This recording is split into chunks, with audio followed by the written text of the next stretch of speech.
Chelsea 1, Tottenham 0.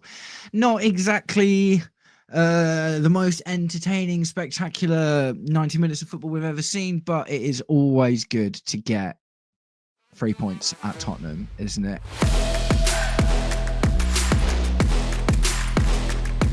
It's promising, man. It's promising. It's, you know, the win against Wolves was a bit scary. This was a game that needed to be won one way or the other. We did it. We didn't win pretty. That's not a bad thing. Do you know what I mean? Is, you know, grit is just as much of an important part of winning games. These kind of games in particular, when you've got big rivalries and derbies and stuff, isn't it? So the lineup was quite a bit more defensive than we've been going with recently. So that kind of said, didn't it, that Maresca was going into this, you know, with the idea that Tottenham could come at us in mind. But ultimately, we did it, man. What do you think? What do you think of the game, Kai? Tell me your initial thinkings. Yeah, I mean, you know, like we said at the start, it was just get it done. Don't care how, don't care what way. It can be pretty, can be ugly, whatever it needs to be. We need to walk away with the 3 points, to move up in the table. Yeah. And because it's Tottenham. We have to beat Tottenham. It is just expected. Yeah. And we've done it, you know. And to be fair, it wasn't a terrible performance. I mean, the first half was a little bit on the boring side, and it petered out in the second half, definitely. But we grew into it, didn't we, performance-wise? Yeah.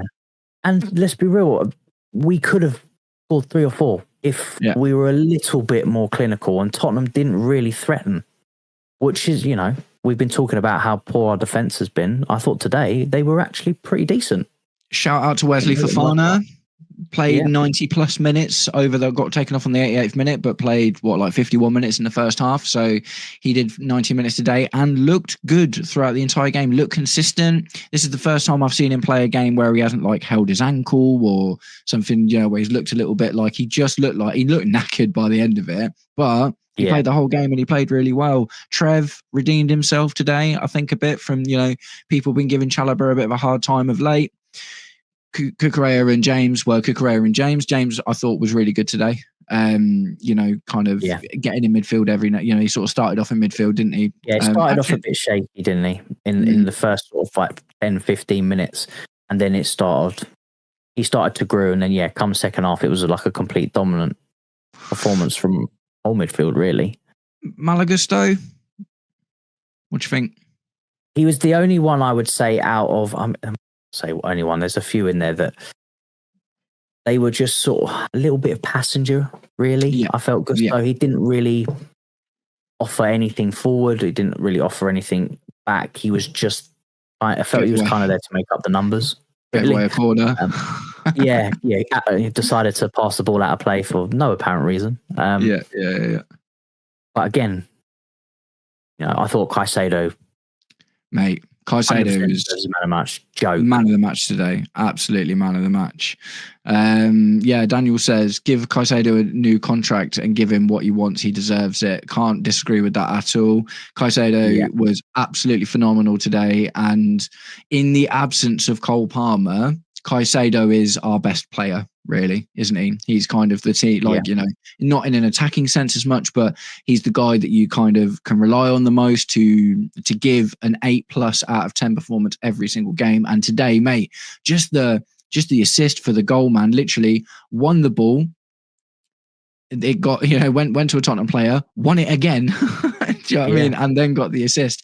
And it's just that relentless energy, isn't it? Just to keep on going. Caicedo was absolutely phenomenal today. And all the little interceptions and just keep controlling the game in general, and kind of took their midfield out of the game completely, didn't he, really? Yeah, exactly. And I think another player who a performance wasn't amazing, but it was a needed performance, was Joao Pedro. He needed that goal today. He could have got a few more, but he needed to come away with either an assist or a goal today for his confidence to find some sort of rhythm in, you know, this horrendous drought. I said, you know, the stats come up, but he hasn't been involved in a goal involvement since the 13th of September. That's, you know, so today was important for him, especially with Liam Delap coming back. I know he had his absolute melt of a moment in the last game. Yeah, of course. You know, it's going to provide some challenge for Joao Pedro now. So we can get he'll them both definitely back firing. He'll definitely be looking over his shoulder now. I think the thing is as well, like, you know, we all really, really went in on Joao Pedro just because he started so well. Do you know what I mean? Obviously, all those goals, and do you know what I mean? At the start of the season, it looked like it was going to be unbelievable, and it sounds like he's been playing for injury for quite a lot of it. But all of that, you know, he needs a break, but also he needs someone like Liam Delap to be snapping at his heels. Do you know what I mean? And the good thing about today, it wasn't even just the goal; it was also the few other moments. Do you know what I mean? Like he should have scored 3 today. Should have scored 3 today. But yeah, the hold-up play was good. As soon as he scored the goal, we started pressing like we haven't seen for a really long time. Do you know what I mean? And he really got a boost and some motivation from it. So hopefully, do you know what I mean? That can kind of be this game can be a bit of a turning point for Joao Pedro. Be interesting to see what happens when Cole Palmer comes back, because at the end of the day, Joao Pedro is going to keep getting game time until Palmer's back one way or the other, because even if Liam Delap starts up top, then he'll probably get in the 10. Do you know what I mean? Because we've seen that work. But when Cole Palmer comes back, then it's going to be a straight shootout between Pedro and Liam Delap, and I'm looking forward to seeing what happens with that. Yeah. So just to answer this one, Daniel, I reckon we're probably not going to see Palmer. I'd say till Jan. Yeah, I wouldn't have thought so. When's the Barcelona game? I've seen on social media that November. I've seen that apparently he's going to be available for the Barcelona game, but I'd be surprised. I'd be surprised.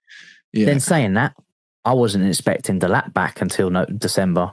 And then he's back. True. So I mean, that's maybe this is the thing. Like maybe the 5-6 weeks is, you know, that they kind of gave him. Maybe that's more than he actually needs. Do you know what I mean? And maybe that's like a worst case scenario thing. But they just tell us that to not get our expectations up. It'd be interesting to see what happens. Like I agree with you, Kai. I think Liam Delap coming back has definitely been early. And despite him, he didn't look leggy, he looked rusty. Do you know what I mean? He looked like he hadn't played, obviously. So, but he to be fair, he looked fit and, you know, kind of ready to go, didn't he? He didn't look like he just come off the back of a big injury. Sometimes when you see Lavia or James come back, you see them playing within themselves a little bit, don't you? Because they're obviously like concerned about going about their injury. But for the 10 minutes of Liam Delap, I didn't really get everybody. So, you know, vis-a-vis beating Tottenham today, you know, it's a good win. Thomas Frank's a really good manager. They have a reasonably good squad. I think maybe it bears talking about Xavi Simons a little bit today. I think we have to, because it was a player that, you know, we said it on the stream, you know, he would have been a better option than Buonanotte. However, what he has shown, and it's not just in this game, because I'm pretty sure there's any Spurs fans out there, you'd agree that he's not done well since arriving. No, not really. And he's struggling. He looked really sharp in one of their games against Brighton. Didn't make anything happen, but looked really sharp. But other than that, do you know what I mean? He's not. And today, to get subbed on, have a stinker, and because of your stinker, you get hooked off again. I mean, it's not a good look on Simons, but I don't think he did anything on the ball. I think he had one good pass, which was over the top. I think into Kudus, and I think that was about it. Other than that, I don't recall seeing him do anything else apart from dive on the floor. Yeah, get carded. That's that's about it. Yeah. Do you think that we made the right decision ultimately with getting Buonanotte on loan over paying the money for Xavi? When you weigh up the money, potentially yes. You know, you're talking 60 million for a player that's not doing anything. For obviously the quality, there is quality there in Xavi Simons, of course, but it's whether he can do it in the Premier League. And from 9. How many games are we in now? 10 About games. 19 games. He's 10 not games, shown it yet.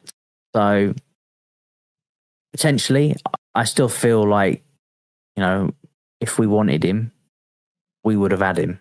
Yeah, I agree. I think that's the playing. There must have been something that they'd seen, or maybe they were doing more due diligence in the games that he'd played and thought maybe he's not the right profile. You just don't know.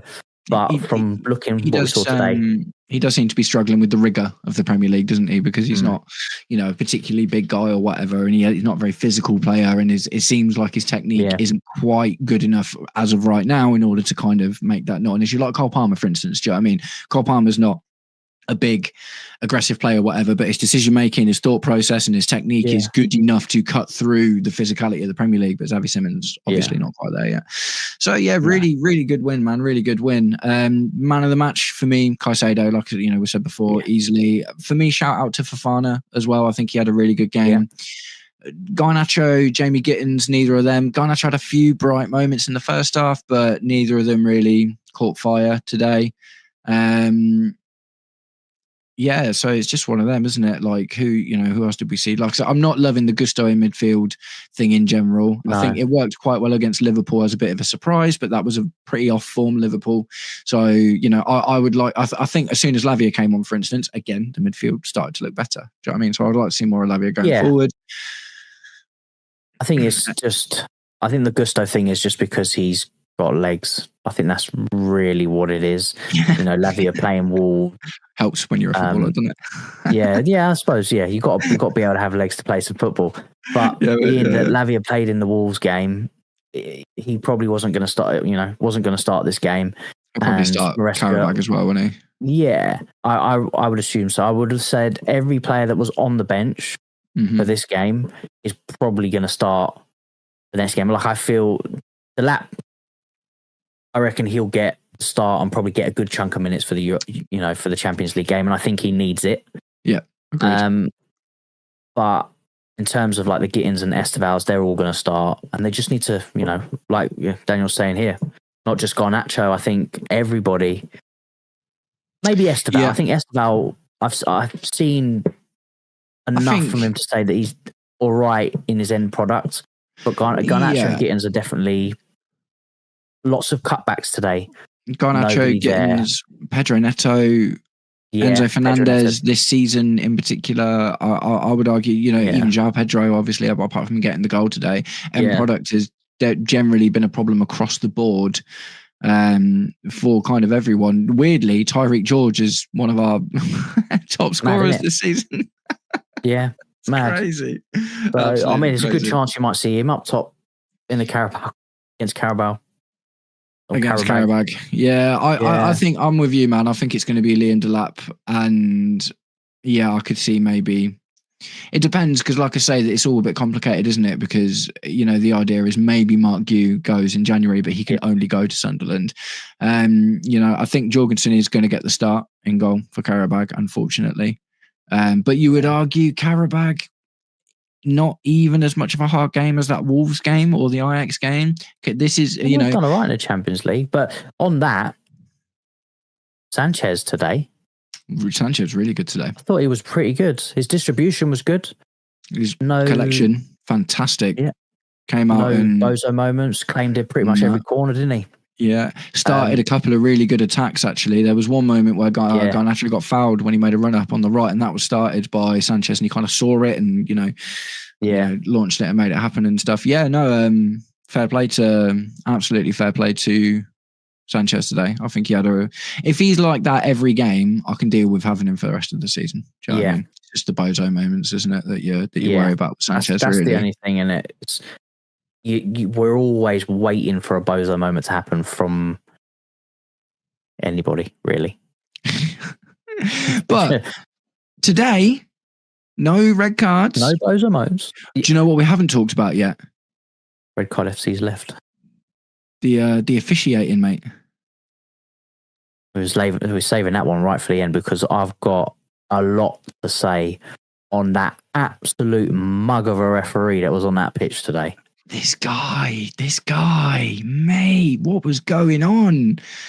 And it was kind of from the first half as well, wasn't it? There was a few like fouls that weren't given. Do you know what I mean? And it was kind of everything to Tottenham, nothing to us, nothing. And then it all bubbled over when Bentancur tried to break Reece James's foot. Yeah, that's the angriest I've ever seen Reece James, man. Angriest I've ever seen Reece James, for sure. VAR has not looked at that. I don't understand it. And how he stayed on that pitch, I'm sorry, it's not good enough. Not good enough at all. No, absolutely not. The thing that drives me absolutely wild about it is they will have looked at it. Do you know what I mean? And they didn't even tell the ref to go and look at it himself, because normally that's what happens, isn't it? They're not always really quick to make that decision, but normally they'll say, go and have a look for yourself and see what you think. And that didn't happen like at all. It just got completely waved over, and it was ridiculous. And it wasn't even the only, there was like, who was it that suplexed someone in the box? Firing into the goal, didn't he? Yeah. Literally, like right, first 10 minutes. Do you know what I mean? Absolutely outrageous, man. Yeah, the officiating, not just in this game, in this country, is horrendous. But today, and of course, it highlights it more because it's your team. But I get it. But you can't even say that in this one. That suplex challenge in the box, ridiculous. That challenge from Bentancur and James, red card all day, ridiculous. You got people sat in Stockley Park, wherever they sit, munching on the donut.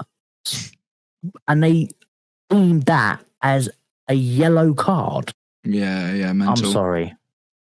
Just a joke. Do you know, the thing that gets me, man, is like, we've seen 6 red cards for us this season, and this is the first time that we're talking about the officiating. Do you know what I mean? Yeah. Like for all of the red cards that we got, and that at the end of the day, it's like, none of them were like, oh, that was never a red. It was always kind of arguable or whatever. And the quality or level of the officiating was never really a problem. But today, oh, mate, today was poor. Really, really poor. Absolutely tragic officiating today. When James obviously got up and found out they weren't even being checked, mate, I thought he was going to kill the guy. Yeah. I thought he was like going to go from him, and he was like, that's it, James is getting sent off. He was like, the ref. Well, he got a yellow card. How does Reece James come out of that interaction with a yellow card? Like, what twilight zone are we living in, man? That was crazy. Ridiculous. Absolutely crazy, man. No, it was just so poor. I didn't recognise the ref. It's not someone I'd seen notably before. I think it was Jared Gillett. I want to say that was his name. I thought I heard that name. And you're a mug, mate. If you watch the stream, Jared Gillett, you are a mug. Jared some of the worst. I don't know who the VAR refs, and you're lucky, because I'll be calling you out too. But that was, it was horrendous, and I wouldn't say it overshadows the performance or the game or the win, because the main things, we come out that 3 points. We've beaten Spurs at 3-point lane once again. Yeah. We're into 4th, great, but it's just shocking. It's just shocking.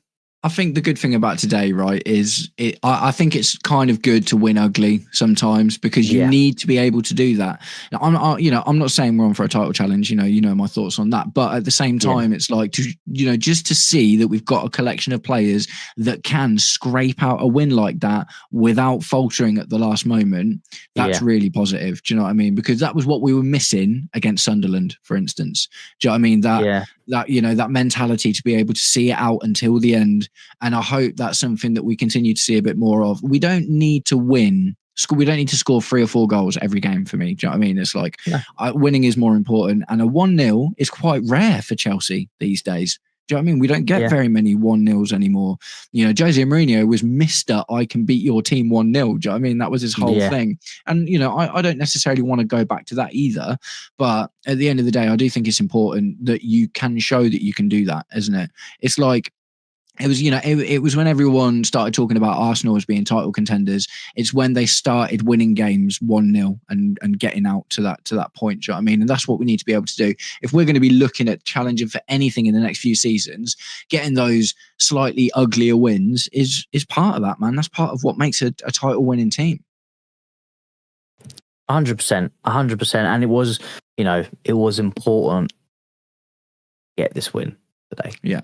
Especially after the performance against Wolves. Yes, we got the result, but the performance, we needed to see a bit of grit, a bit of fight, a bit of, things going against you, officiating, you're on the back ropes, you can grind out the result. And that's what we've done. We've grind out this result. We've won 1-0. We've kept a clean sheet. Defense looked, pretty good. Goalkeeper good. Midfield, Caicedo, dominant. And attack, not as great as it's been, but it got the goal to win the game, and that's all we can ask for. And we move away with 3 points, and we're back into the top 4 again. Yeah, for now. Yeah, definitely. But Yeah, it's a great result, man. It just feels good to beat Spurs. Yeah, it's been a successful day, man. It's been a successful day. We successfully streamed our watch along to both of our channels at the same time. We got 3 points at White Hart Lane, and we are currently 4th in the Premier League, although that potentially will only last today, but we'll obviously have to wait and see what happens. But either way, it's been fun doing the stream with you, man. Guys, if any of you are still watching, me and Kai will both be streaming on the Blue Lounge tonight to give our thoughts, feelings, and opinions with Mo. So obviously check in for that as usual. Yes, as Daniel said, hit the subscribe button and get behind Daniel. Appreciate you, bud. Let's get Kai to 200, man. Let's get Kai to 200. I'll do the collaborator function in the when we upload the video, so we, do you know what I mean, gets you out to more people as well. But nice one, guys. So should we wrap it up there? Yeah, no, I think it's a good. Said it perfectly, mate. 3 points, 3-point lane. It was good, man. I just feel so good to beat Spurs, and I think everyone can go to sleep tonight happy. And roll on to the next game. Next game. Bring on carrier bag, mate. Bring on, carrier bag. Yeah, it's a 5:45 kickoff on that one as well, which is interesting. But buzzing, and we're picking up that streak again with 2 wins now. Make it 3 now. No, big up to the chat, everyone that joined. Thank you for commenting, liking. All the love and support is always appreciated, and we'll catch you all. Well, some of you will catch it in the next hour or so, but we'll see you. We'll catch you all soon. Oh, mate, it's 8 o'clock already. That's mad. Nice one, guys. We'll see you all tonight. Catch you later.